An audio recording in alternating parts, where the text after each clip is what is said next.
Welcome back everybody to Pens and Tea. My name is Carrie and today we're going to be talking about a Monk's Blend tea and the Visconti Van Gogh.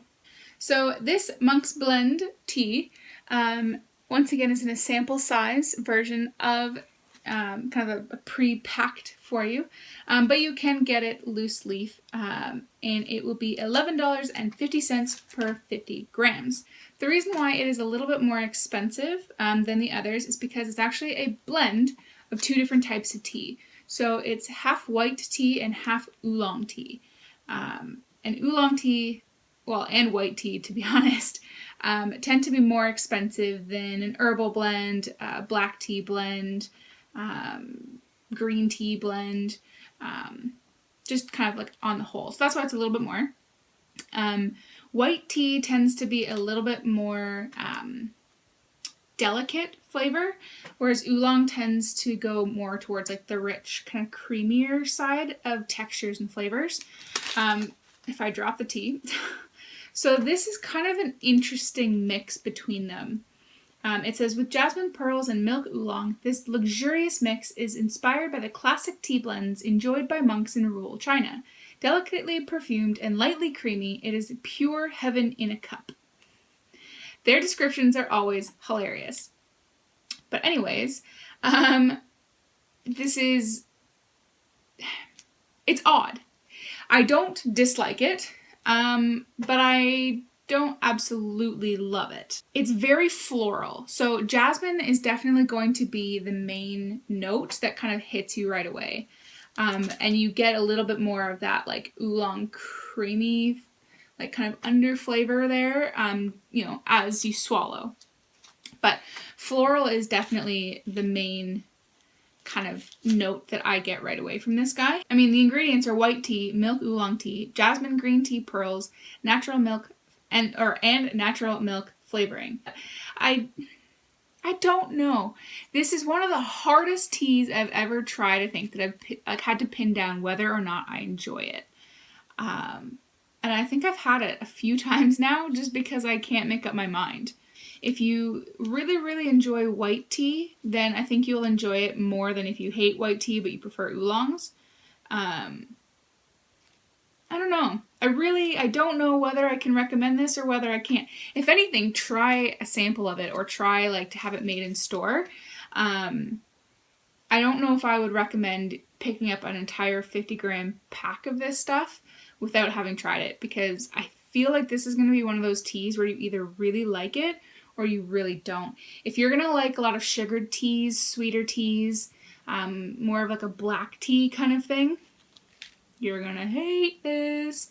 But if you prefer to drink tea au naturel, no sugar, no milk, nothing to it, just plain, then this may be a go-to one for you. Who knows? Oh, I also forgot to tell you, steep it for about 4 to 5 minutes in nearly boiled water, and it does have medium caffeine. So with that tea today, I have decided to pair it with the Visconti Van Gogh. This one in particular, excuse me, is the Portrait Blue version, and it is beautiful. Heck beautiful. Oh my goodness. It legitimately looks like painted brushstrokes. If you don't know the kind of ideology behind these pens, is Visconti has taken Van Gogh's famous paintings, this one in particular, Portrait Blue, and created the colors and textures into a pen material, because they've taken kind of the brush strokes, the paint, the colors, the feel of the painting and put it into the resin of the material, and it works, guys. It is beautiful. And it's 12 faceted pen, 12-side facet pen. So it has a very nice like texture to it. And all of the facets are rounded off a little bit, so it's very smooth as well. So pretty much with every Visconti pen I've ever used, they always pay really nice attention, in my opinion, to the finishes of their pen. So well done, Visconti. That also comes with a very, very high price tag, but I'll get into that a little bit later. The finial does have the Visconti logo, and it is part of their My Pen system. So essentially what that means is that it's in there by like magnetically, essentially. It won't come out on its own, so don't be afraid it's gonna like pop off or anything like that. You need like a pretty friggin' strong magnet in order to pull it off. But you can essentially get little jewels that you can put on top, like your birthstone or something like that, or your initials as well. So that's kind of cool. The clip is their typical clip, you know, that's supposed to be off of the Ponte Vecchio Bridge. So some people love this clip, some people hate it. I like it personally, but I don't use clips as a clip. To me, they're just decoration. So I like the look of it. But if you're going to actually use it as a clip, you will have to lift it before you go and like, you know, kind of stick it in your shirt or something like that. So that could be a thing for you. I don't know. It is a magnetic closure, which is kind of cool. So basically you can close it, you know, with just one hand. You don't need both hands, which is really neat. I've never really seen a fountain pen that has a magnetic clip before. So I enjoy that. I pretty much enjoy everything about the look of this pen. It's beautiful. It's absolutely beautiful. I can't argue with any of that. And I really do like the magnetic closure. I will say that every once in a while it gets stuck. It doesn't fully close. I have to rotate the pen ever so slightly. But it doesn't do that all the time. And it's not really a huge big thing. It does have a metal grip, which is pretty much polarizing in the fountain pen world. Some people don't mind it, like myself, and some people absolutely loathe metal grips. It can get a little bit slick. There are some, like a very slight step here, so your finger's not going to like slip right off. I do notice that it starts getting a little bit slippery if I use it for more than about 30-40 minutes at a time in consistent writing. I don't really have oily hands or fingers. My hands are usually more on the dry side. So metal grips to me don't bother me a whole lot. But if you do have oilier hands, then yeah, this may be a big bone of contention for you, and then I wouldn't really recommend this pen. It is a cartridge converter, Standard International, so that's really cool. And by the way, I have Visconti Blue in here as far as the ink goes. So I like the fact that it's Standard International. Get that going back here. And the nib itself is a steel nib. I have a medium nib on here, and it is wet, y'all. I really enjoy wet writers, so to me that's awesome. But you have to have the paper to support this pen. If you're using copy paper or anything like that, oh boy, you're gonna hate it. This is definitely a wet writer, and I really, really like that. The only other thing I would mention is that you'll see in the writing sample, the nib is kind of loud. It's not scratchy, it's perfectly smooth, but it's just, it's a little loud when you write with it. The biggest thing with this pen that's going to make people yell and scream is the price.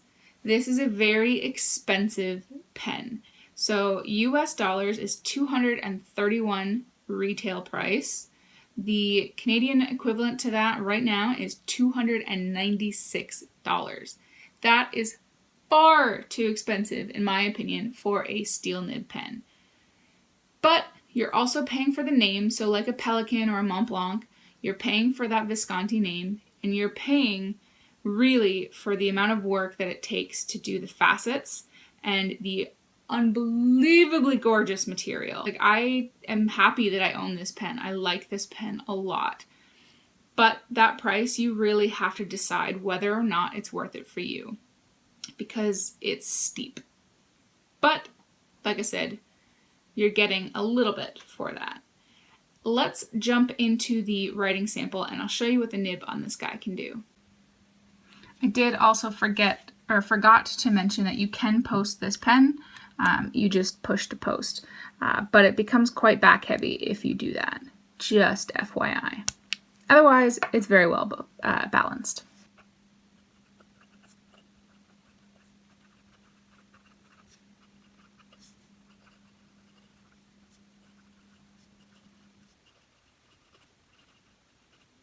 So as pretty much always, I'm on Clairefontaine paper.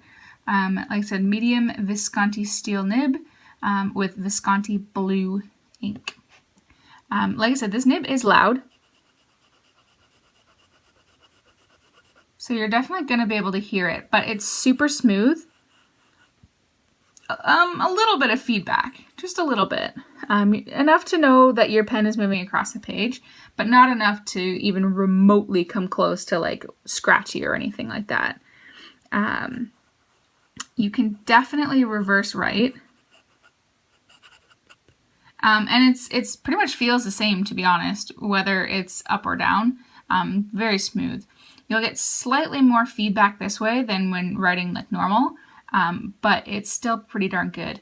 And you can go from a medium to a fine, so that's convenient. As far as whether or not you're going to be able to line variation, it's a steel nib, so you're not going to get a whole lot, but you can definitely squeeze out a little bit if necessary. Like I said, I wouldn't recommend, purposely using it as a flex pen because it is certainly not a flex pen, but you can do it if you want to. As far as the wetness goes, oh, man, I don't even want to do this. Oh, my finger's blue. It's a pretty wet pen. It's not like a drencher, it's not like uncontrollable or anything like that, but it is certainly on the wet side. And as far as, the performance of the nib, pretty much regardless of the way you're going, it's gonna work like a dream. So I definitely enjoy this pen. I'm glad that I own it. As far as recommending it to somebody, I definitely would. You just have to be aware that it is more expensive and decide whether or not that's worth it to you. Anyways, guys, that is it for me today on the Visconti Van Gogh. If you liked the video, please hit that thumbs up. If you really liked the video and you haven't yet done so already, please hit that subscribe button. New videos every Monday and Friday. And if you have any questions, comments, concerns, or any good stuff like that, please leave it in the comment section below. I do read them all and I answer them as soon as I can. Cool, guys. I will see you next time. Bye.